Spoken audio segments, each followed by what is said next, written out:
मैं आप बताऊंगा यहां पर कि किस प्रकार के अप्रोच में 2021 का जो यूपीएससी है या फिर 22 का या 23 का या फिर अभी का भी किस प्रकार से कौन सा किताब पढ़ना है, कौन सा किताब नहीं पढ़ना है और किस अप्रोच में जाना है। देखिए, सबसे पहला चीज मैं बताऊं कि यूपीएससी में ज्यादा एक एक एक एक मिथ है, यूपीएससी में हवा बना के रख दी है बच्चों ने कि यूपीएससी में सिलेबस बहुत वास्ट है, you have to study everything under the sun. ऐसा कुछ नहीं है, this is completely bullshit.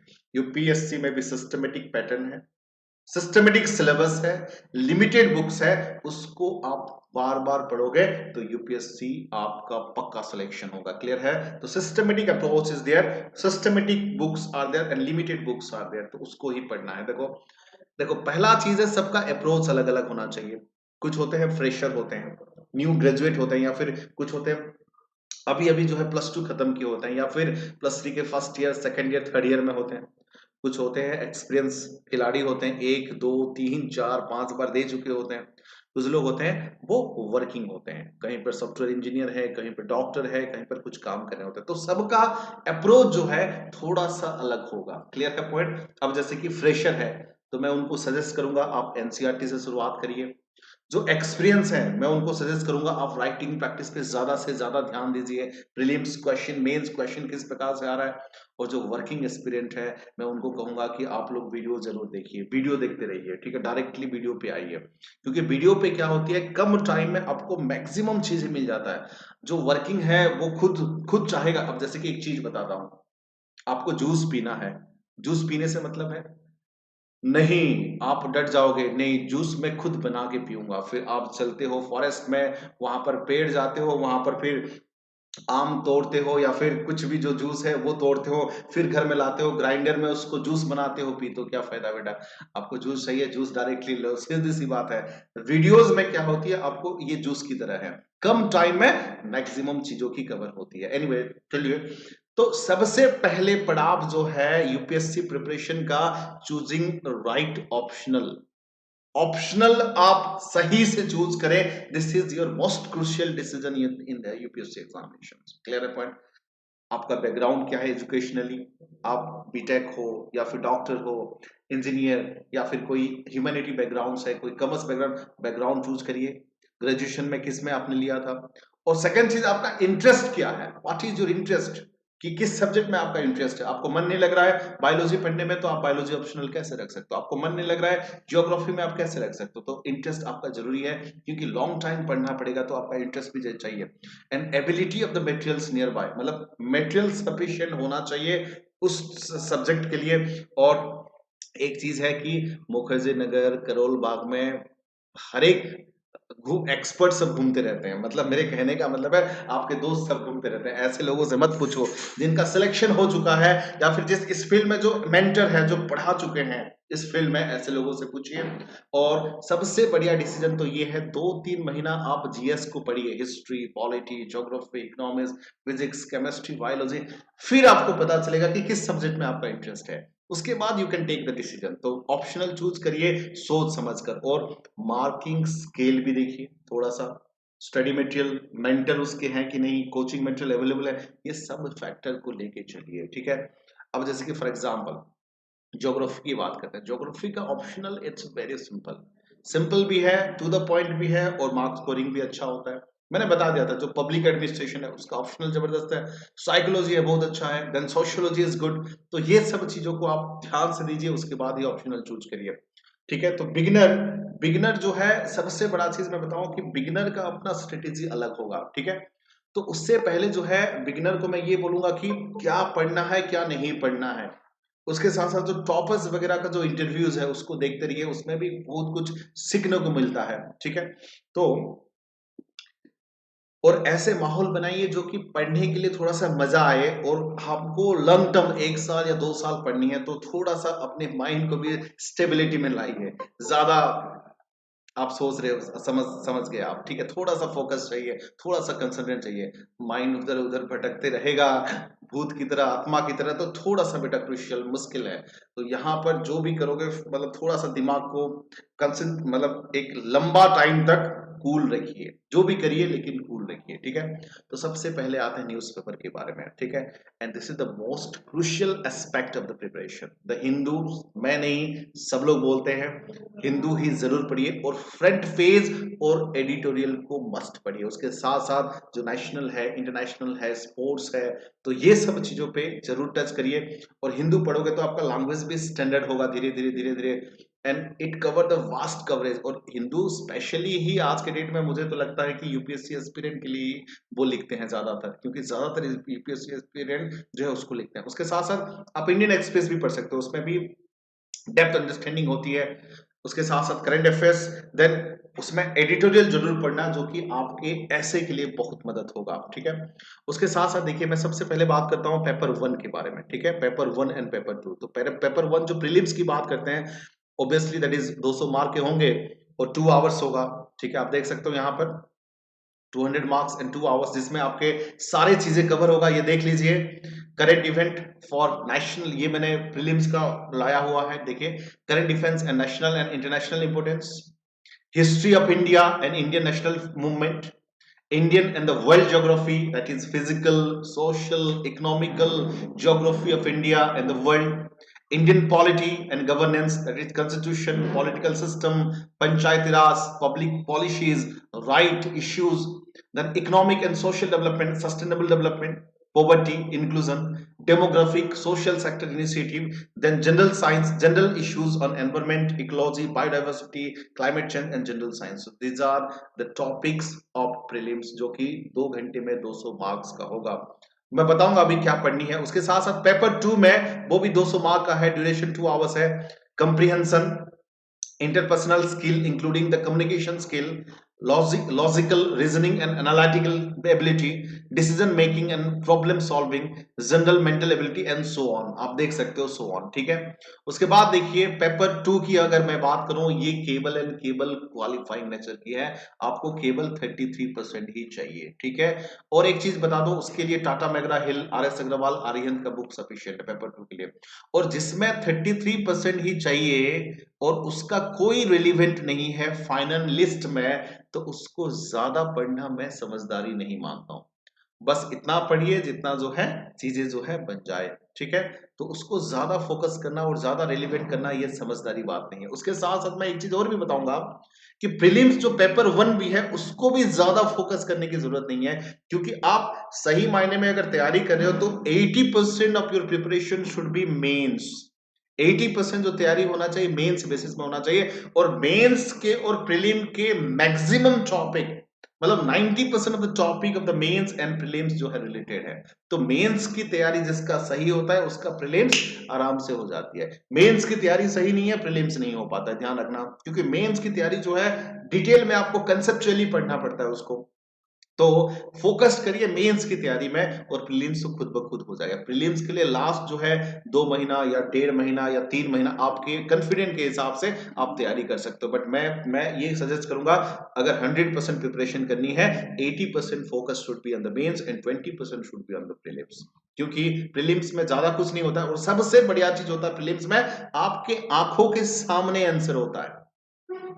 The greatest thing about the prelims examination, कि आपके सामने में होता है आंसर, और उसको चूज करने, आप अगर सच में पढ़ाई की हो, उसको चूज करने में डिफिकल्ट नहीं होती। नहीं पढ़ाई की हो तो बेटा डिफिकल्ट होगा, नहीं पढ़ाई की हो तो सिलेक्शन नहीं होगा, बट पढ़ाई की हो तो आपका डेफिनेटली सिलेक्शन होगा। Prelims no need to worry. अगर मैं इसलिए प्रीलिम्स पे ज्यादा फोकस नहीं कर रहा हूं बेटा, प्रीलिम्स का मार्क आपका फाइनल मार्क्स में ऐड नहीं होगा। आप आईएएस बनोगे, आईपीएस बनोगे, आईएफएस बनोगे, तो प्रीलिम्स का मान मतलब ही नहीं है। प्रीलिम्स ये मान सकते हो कि एक बहुत हेवी लेवल पे कंपटीशन होती है, कम से कम 7-8 लाख एस्पिरेंट होते हैं, तो उनको कम करने के लिए प्रिलिमिनरी किया गया है। तो प्रिलिमिनरी दरअसल नॉन सीरियस स्टूडेंट को हटाने के लिए, बट जो सीरियस है, मेंस की तैयारी कर रहा है, प्रीलिम्स उसका डोंट वरी अबाउट इट, उसका सिलेक्शन होगा। बट जो तैयारी नहीं कर रहा है, उसका प्रीलिम्स भी नहीं होगा, मैं पहले से बता देता हूं। अब आता हूं बुक लिस्ट पे, ठीक है। बुक लिस्ट, करेंट देखो, current event, national and international importance, Hindu आप उसके साथ साथ योजना भी पढ़ सकते हो, इंडिया ईयर बुक भी जरूर पढ़ना, ठीक है। मैंने हिंदू का देखिए हमेशा मैंने बताया है, फ्रंट पेज पढ़िए जरूर, उसके साथ साथ एडिटोरियल पेज को जरूर पढ़िए, उसके साथ साथ कोई भी एक standard magazine, that may be Chronicle, that may be Civil Service, that may be Focus, कोई भी एक मैगजीन आप रेगुलरली फॉलो करें। एक मैगजीन पूरा साल भर का पढ़िए, दिस इज मस्ट, ठीक है। उसके साथ साथ देखिए अब मैं आता हूं हिस्ट्री पे, history of India and Indian national movement, ठीक है। मैंने थोड़ा सा ज्यादा सिलेबस मैंने लिखा है, बट इतना ज्यादा पढ़ने की जरूरत नहीं है, आप अपने हिसाब से पढ़ सकते हो। जैसे कि बात आती है अभी हिस्ट्री की बात आती है, तो एनसीईआरटी में आप 11 12 की पढ़ सकते हो, ठीक है। और जैसे कि 6 से 8 भी मैंने लिखा है, those who are the beginner, उनके लिए मैंने ये लिखा है 6 से 8 12 तक। तमिलनाडु बोर्ड का भी एग्जाम, तमिलनाडु बोर्ड का भी जो सिलेबस है बहुत अच्छा दिया है, वो भी पढ़ सकते हो, those who are the beginner. But जो थोड़ा सा मतलब ऑलरेडी प्रिपरेशन कर चुके हो, डायरेक्टली बेटा स्पेक्ट्रम पढ़िए, डायरेक्टली स्पेक्ट्रम पढ़िए बिपिन चंद्र का, Indian struggle for independence, clear है बिपिन चंद्र का। उसके साथ साथ एंशिएंट और मेडिवल के लिए पूनम दलाल, एंशिएंट और मेडिवल के लिए पूनम दलाल की एक किताब आती है, वो पूरा नोट्स की तरह है, वो पढ़ सकते हो। एंशिएंट और मेडिवल मतलब दो ही किताब पढ़ना है स्ट्रिक्टली, मैं बता रहा हूं, spectrum publication that is Bipin Chandras, and उसके बाद है Poonam Dalal, this much is more than sufficient for history. उसके साथ साथ देखिए economic and social development, sustainable development, poverty, inclusion, demographic, social sector initiative, देखो 11th क्लास और 12th क्लास का एनसीईआरटी। और Indian economy by Ramesh Singh, देखो रमेश सिंह का बेटा बहुत बड़ी किताब है, मोटी किताब है, सारे पढ़ने की जरूरत नहीं है, उसमें आइदर दोनों में से Sanjeev Verma the Indian economy और रमेश सिंह, दोनों में से एक पढ़िए, दो मत पढ़िए, ठीक है। दोनों ही मोटी किताब है, दोनों को ज्यादा डिटेल में जाने की नहीं है, जस्ट प्रीलिम्स का सिलेबस और मेंस का सिलेबस देखना है, और उसमें जो रेलिवेंट टॉपिक जैसे कि सस्टेनेबल डेवलपमेंट है, पॉवर्टी है, डेमोग्राफिक है, तो जो चीजें हैं उसको ही पढ़ना है। बाकी देखो उसमें से ये जो किताब है मोटी किताब है, उसमें से 40% पढ़नी है, 60% नहीं पढ़नी है, ध्यान रखना ये चीजें, ठीक है। और कोई भी coaching materials, then economic survey and budget, ये चीज ध्यान रखना, हमेशा बच्चे मुझे पूछते रहते हैं सर इकोनॉमिक सर्वे और बजट पिछले साल की जरूरी है क्या? बिल्कुल जरूरी नहीं है बेटा, इकोनॉमिक सर्वे और बजट जो है प्रेजेंट, अगर इस साल दे रहे हो तो इस साल, अगले साल दोगे तो अगले साल, तो बेकार में अननेसेसरी वेस्टेज ऑफ टाइम करने की जरूरत नहीं है। अगर नहीं पढ़नी है तो समरी पढ़ सकते हो बजट का और इकोनॉमिक, पूरा इकोनॉमिक सर्वे पढ़ना भी डिफिकल्ट होती है, पूरा बजट पढ़ना भी डिफिकल्ट होती है, कम से कम समरी पढ़ सकते हो, ठीक है। समरी में भी सारी चीजें कवर हो जाएंगे। अब बात आती है India and world geography, that is physical, social, economic geography of India and the world, ठीक है।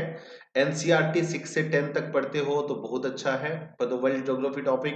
देन अगेन एनसीईआरटी 11 12, देखो एनसीईआरटी उसका मैं मानूंगा एनसीईआरटी 11 12 आप पढ़िए, जरूर पढ़िए, ठीक है 11 12। देन जीसी लियोंग का फिजिकल ज्योग्राफी, ये तो पॉपुलर किताब है, सबको पता ही होगा। Then geography of India by Majid Husain और खुल्लर, दोनों में से एक, खुल्लर, डॉक्टर खुल्लर और माजिद हुसैन दोनों में से एक, हालांकि डिटेल में नहीं पढ़ना है, उसमें सिलेक्टेड पढ़नी है, ठीक है, सिलेक्टेड पढ़नी है। और कोई भी एक ऑक्सफोर्ड का एटलस लीजिए, ठीक है, न्यू वन।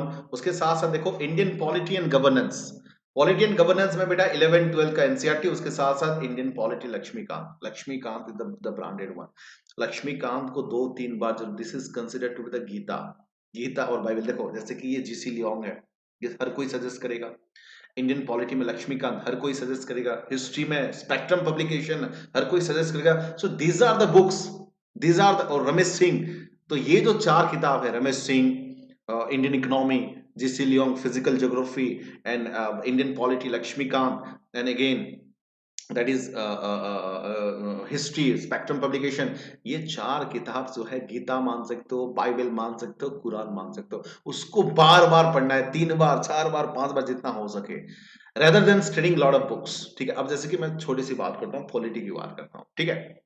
पॉलिटी में बेटा बहुत सारे अच्छे अच्छे किताब है, ऐसे बात नहीं है कि खाली लक्ष्मीकांत ही है, डीडी वसु है, सुभाष कश्यप है, एम लक्ष्मीकांत है, एनसीईआरटी 11 12 है, Tamil Nadu board, lot of things are there, lot of books are there. Great videos are there, but एक किताब पढ़िए, उसको बार बार पढ़िए। मैं किसी किताब को यहाँ पर क्रिटिसाइज नहीं कर रहा हूँ, यहाँ पर आपको आईएएस बनने का ट्रिक बता रहा हूँ। ज्यादा किताब पढ़ोगे ज्यादा कंफ्यूजन होगा, एक किताब पढ़ोगे आंसर कर पाओगे। एक किताब को बार बार पढ़ोगे चीजें याद रहेगा। इसलिए तो हमेशा बोलते हैं कि studying one book 10 times it better than studying 10 book single time. तो एक बुक को 10 बार पढ़ना ज्यादा रेलिवेंट होती है 10 बुक को एक बार पढ़ना। 10 बुक को एक बार पढ़ोगे कुछ कुछ भी चीजें याद नहीं रहेगा। और एग्जामिनेशन इज ऑल अबाउट कि कितना याद है और कितना आप प्रेजेंट कर रहे हो। तो एक बुक को 10 बार पढ़ना ज्यादा रेलिवेंट है। मैं ये क्रिटिसाइज किसी को नहीं कर रहा हूँ, हर एक बुक अच्छा है। एनसीईआरटी भी अच्छा है बेटा, तमिलनाडु बोर्ड भी अच्छा है। अब छोटी सी एक बात करता हूँ, देखो यार, हमेशा एक चीज मैं क्लियर कट बोलता हूँ। देखो 6, 7 और 8 एनसीईआरटी जो है, जो चीजें हैं वही चीजें 9th और 10th एनसीईआरटी में भी है, और वही चीजें 11th और 12th एनसीईआरटी में भी है। तो 6, 7, 8 में है उस स्टैंडर्ड का है, और 9th एंड 10th में जो है उसी का स्टैंडर्ड का है, और 11th 12th में जो एनसीईआरटी है उसी का स्टैंडर्ड है। जैसे कि फॉर एग्जांपल हिस्ट्री की मैं बात करता हूँ। अब बेटा वही एंशिएंट, वही मेडिवल, वही मॉडर्न, वही अलाउद्दीन खिलजी, वही तुगलक वंश, वही बाबर, अकबर, हुमायूं, वही महात्मा गांधी, जवाहरलाल नेहरू सब आएंगे। समझ रहे हो चीजें? 6, 7, 8 में भी, और वही चीजें 9th और 10th में आएंगे, और वही चीजें 11th 12th में आएंगे। बट चीजें क्या हो जाएगा, 6, 7, 8 में पूरा बेसिक है, 9th एंड 10th में थोड़ा सा एडवांस, और 11th 12th में और थोड़ा सा एडवांस है। क्लियर है पॉइंट? तो डायरेक्टली 11th 12th का पढ़िए, मेरा सजेशन मानिए, डायरेक्टली 11th 12th का पढ़िए। 6 से 10th पढ़ने की इतना ज्यादा जरूरी नहीं है, बट टाइम है तो जरूर पढ़िए। मैं मना नहीं कर, कोई भी स्ट्रेटेजी गलत नहीं है।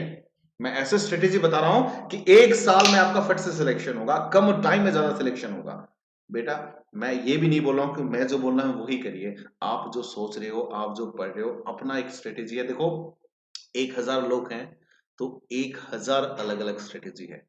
हर एक साल जो है 1000 पोस्ट निकलती है, 1000 का सिलेक्शन होती है, कभी 800 कभी 1200, तो एवरेज के हिसाब से 1000, तो 1000 अलग अलग स्ट्रेटेजी होती है, सबकी अलग अलग है। देखिए ना, 5 फिंगर सबका अलग अलग है।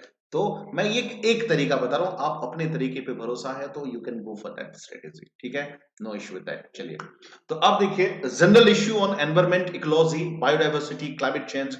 एंड तो ये उसके लिए स्पेशलाइजेशन की जरूरत नहीं है, सिंपल जनरल चाहिए। ये बायोलॉजी में आप पढ़िए एनसीईआरटी 11th का, ठीक है। And only environmental chapter is necessary. उसके साथ साथ शंकर आईएएस, खुल्लर और रवि अग्निहोत्री, दोनों तीनों में से कोई एक पढ़िए, ठीक है। चाहे शंकर आईएएस हो, चाहे खुल्लर हो, चाहे, तीनों में से कोई एक किताब पढ़िए, तीनों पढ़ने की जरूरत नहीं है। मैं तो सजेस्ट करूंगा खुल्लर, क्योंकि आपको ये इंडियन ज्योग्राफी में भी हेल्प हो जाती है, ठीक है।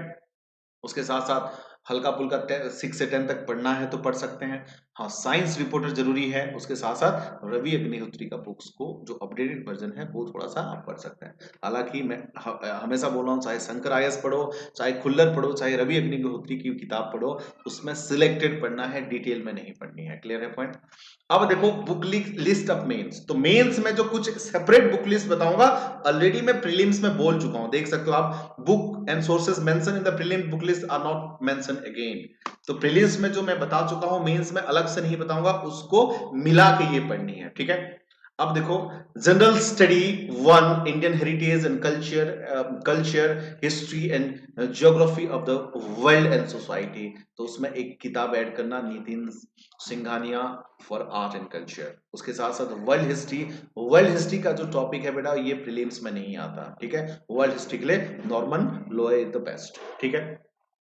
उसके साथ साथ एनसीईआरटी 12th, ठीक है। पोस्ट इंडिपेंडेंट के लिए एनसीईआरटी 12th का पढ़ सकते हो आप, ठीक है। उसमें भी कुछ लिमिटेड चीजें पढ़ सकते हो आप, ठीक है।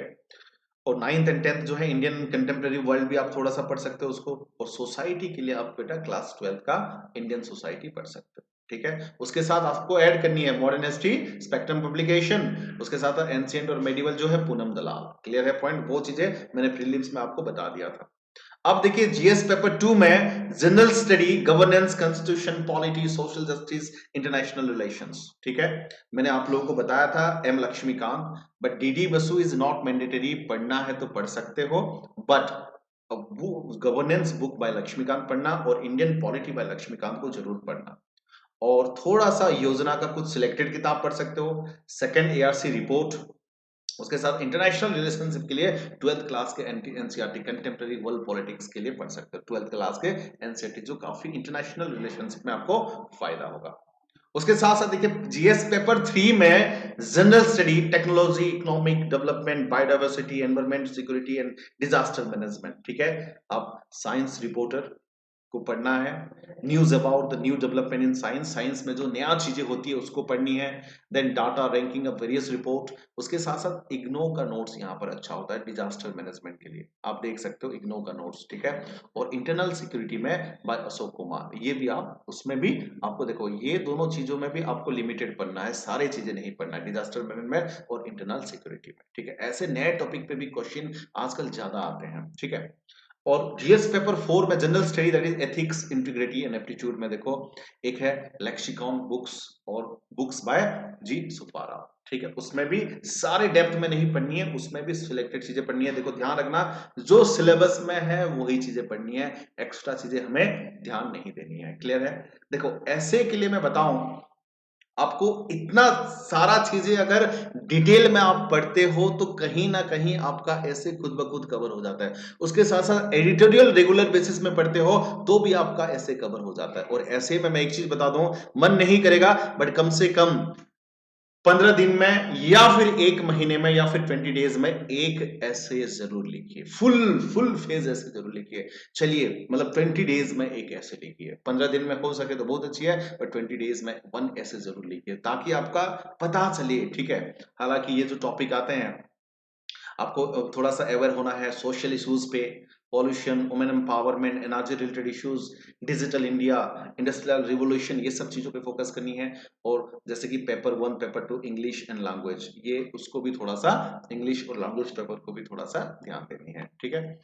उसके साथ देखो कुछ चीजें मैं बता रहा हूँ कि अपना नोट्स जरूर बताइए। जब हम नोट्स बनाते हैं तो अब जब वीडियो भी देखते हो ना, नोट्स बनाते चलिए, क्योंकि वीडियो देखो एक है विजुअलाइज होते हैं, एक आप सुनते हो, एक आप लिखते हो। जब देखते हो, सुनते हो, लिखते हो तब जाके चीजें याद रहता है। बेटा नोट्स तो पीडीएफ तो आपको 1000 मिल जाएंगे, बुक्स तो 1000 मिल जाएंगे, पढ़ाने वाले 1000 मिल जाएंगे, बट आप अपने दिमाग में कितना सेव करके रख रहे हो, that make you in the list और आउट ऑफ द लिस्ट। तो इसलिए नोट्स जो है जरूर बताइए, क्योंकि अपना नोट्स आप समझ सकते हो और वो रिवीजन करने के लिए बहुत अच्छा होता है। तो ट्राई टू डू नोट्स, मतलब जितना हो सके बनाइए। उसके साथ साथ मैं बताऊं, देखो प्रैक्टिस में आंसर राइटिंग जरूर करिए। ऐसा नहीं होता बेटा मंडे से या 1 तारीख से या 2 तारीख से अचानक से will be a great writer, नहीं ऐसा नहीं होता। राइटिंग स्किल जो है डे बाय डे डेवलप होता है। ऐसा थोड़े है कि मिस्टर एक्स मिस्टर वाई ने थर्सडे से या ट्यूसडे से या वेडनेसडे से एक अच्छा ग्रेट राइटर बन गया, ऐसा नहीं होता है। डे टू डे प्रैक्टिस है। और अगर सिविल सर्विस क्लियर करनी है तो मेंस राइटिंग प्रैक्टिस करना बहुत जरूरी है। जैसे कि हम लोग प्लस कोर्स में क्या करते हैं, क्वेश्चन देते हैं, बच्चे आंसर राइटिंग करते हैं और बच्चे हमें भेजते हैं, हम उसको रेक्टिफाई करके उसको जो है बताते हैं कि कंटेंट क्या होना चाहिए, इंट्रोडक्शन कैसा होना चाहिए, कंक्लूजन कैसा होना चाहिए, एंटर राइटिंग इन मत। और हफ्ते में देखो आंसर राइटिंग का क्या करना, जैसे कि आप न्यूज पढ़ते हो, एडिटोरियल पढ़ते हो, या फिर आप कहीं कोचिंग पे ज्वाइन कर रहे हो, या फिर यूट्यूब वीडियोस देखते हो, उसको अपने दिमाग में कम से कम 10 मिनट जरूर लिखिए, 10 मिनट्स, 10 to 15 मिनट्स, ठीक है, कम से कम। कुछ नहीं है तो कुछ सोच के भी लिख लो, ठीक है। लेकिन चाहे ट्रेडिशनल टॉपिक हो, चाहे करंट टॉपिक हो, चाहे एडिटोरियल हो, चाहे कुछ भी वीडियोस देखते हो, चाहे कोई कहीं भी कोचिंग करते हो, आके घर में एक टाइम फिक्स करिए, कम से कम डेली बेसिस में 10 मिनट। 10 मिनट तो दिया जा सकता है, 10 मिनट। आप ये सोचोगे माइंड में, माइंड हमेशा लेजी है, लेथर्जी है, हमेशा सोचेगा कि मेरा सिलेबस खत्म होगा तब जाके मैं मेंस राइटिंग करूंगा। बेटा सिलेबस कभी नहीं खत्म हुआ था यूपीएससी में। बहुत लोग सोचते हैं कि सर मेरा राइटिंग खत्म हो जाएगा, प्रीलिम्स मेंस का सिलेबस तब जाके मैं लिखूंगा। ऐसा कभी दिन देखो एक परफेक्ट डे कभी नहीं आएगा। अब जितना भी पढ़ोगे यूपीएससी में उतना कम लगेगा, जितना भी किताबें पढ़ोगे उतना कम लगेगा। तो परफेक्ट डे तो एग्जाम के 5 मिनट से पहले ही आपकी प्रिपरेशन खत्म होती है, चाहे जितना भी पढ़ लो, ठीक है। तो इसलिए हमेशा फ्रस्ट्रेशन, हमेशा डिप्रेशन भी रहेगा साथ में, हमेशा एक्साइटेड रहोगे, कभी कभी हमेशा जो है लो फील करोगे। तो ये this are the part of preparation का। आपको लगेगा कि हिस्ट्री याद है, पॉलिटी छूट रहा है, पॉलिटी याद है, ज्योग्राफी छूट रहा है, ज्योग्राफी याद है, करंट अफेयर छूट रहे हैं। तो ये this is part of preparation, no need to worry about. सबको, सभी लोग ये स्टेज में आते हैं। So answer writing on daily basis must for at least for the 10 minutes, ठीक है। तो और जितना ज्यादा हो सके उतना ज्यादा पढ़िए, ठीक है, जितना ज्यादा हो सके। अदर सोर्सेस में देखो, राज्यसभा का टीवी देख सकते हो, देश देशांतर टॉपिक स्पेसिफिक डिबेट देख सकते हो, ठीक है। डाउन टू अर्थ मैगजीन पढ़ सकते हो, बीबीसी, एआईआर, मृणाल्स, ये सब चीजें आप, पीआईबी अपडेट्स, ये सब आप देखिए। और अन अकेडमी में बहुत सारे वीडियोस हैं, बहुत सारे वीडियोस हैं अन अकेडमी में, हिस्ट्री में, पॉलिटी में, ज्योग्राफी में, इकोनॉमिक्स में। देखो, वीडियो देखने का फायदा मैं बता रहा हूँ, जैसे कि मैंने मैराथन सेशन किए हैं हिस्ट्री में, पॉलिटी में, ज्योग्राफी में, इकोनॉमिक्स में। उसमें क्या होती है, कम टाइम में हम लोग मैक्सिमम चीजों को कवर करते हैं। जैसे कि वीडियो देखने का फायदा क्या है, आप जॉगिंग कर रहे हो, आप मान के चलिए वर्कआउट कर रहे हो, या फिर आप खाना बना रहे हो, ठीक है, आप तब चला चला दीजिए ना वीडियोस, सुनते रहोगे, सबकॉन्शियस माइंड में, दिमाग में चलता रहेगा। हमेशा जो है फुल एनर्जी में नहीं होते हो पढ़ने का, कभी कभी थोड़ा सा मन करता है, तो ऐसे टाइम पे वीडियो देख लिया करो। तो वीडियो देखने का मतलब क्या है, कम टाइम में आपको विजुअलाइज होती है, देखते हो, और आप लिखते रहना साथ में, तो आपको चीजें बहुत इजीली याद रहती है। तो वीडियो देखना मस्ट, ठीक है। So this is all about the list. इतना लिस्ट भी फॉलो करोगे स्ट्रिक्टली तो आपका सिलेक्शन पक्का। So well, so all the best for your coming exam. My pray in your guts to give you success in every way, in every step, in every moment what you do. और एक चीज मैं बता दूं, मैंने एक strategy बताया है। आप सोचते हो कि आपका स्ट्रेटेजी अच्छा है, तो आप स्ट्रिक्टली उसको फॉलो करिए, उसको बार बार चेंज मत करिए, और उसमें कुछ रेलिवेंट है तो उसको एक्सेप्ट करिए। बट आपको लगता है आपका स्ट्रेटेजी अच्छा है, तो फॉलो दैट स्ट्रेटेजी। आपका स्ट्रेटेजी आप खुद फॉलो करिए, क्योंकि इंसान जो है अपने लिए जो स्ट्रेटेजी बनाता है ना, that is the best strategy in the world. मैं ये चीज बताऊंगा, देखो, जैसे कि मैंने बताया था कि हर एक साल 1000 एस्पिरेंट निकलते हैं, तो 1000 अलग अलग स्ट्रेटेजी होती है। तो your strategy is unique. But हाँ, हम लोग क्या है, हम लोग एक स्ट्रेटेजी आपको शेयर कर रहे हैं, उसका कुछ पॉइंट आपको पसंद आता है उसको फॉलो करिए। जरूरी नहीं है कि हर एक पॉइंट्स पसंद आए, आपको जो पॉइंट्स पसंद आए उसको फॉलो करिए, जो पसंद पसंद नहीं आया उसको अवॉइड करिए, कोई दिक्कत नहीं। आपका जो अपना स्ट्रेटेजी है उस पर फॉलो करिए, उसको स्ट्रिक्टली फॉलो, उसको बार बार चेंज मत करिए, ठीक है। Be stick to your strategy and be fixed to your study, that's it. And this is the simple way to crack the examination. Once again, wish you all the best, good luck, take care. Chaliye, GST, good night, so dream and take care, bye.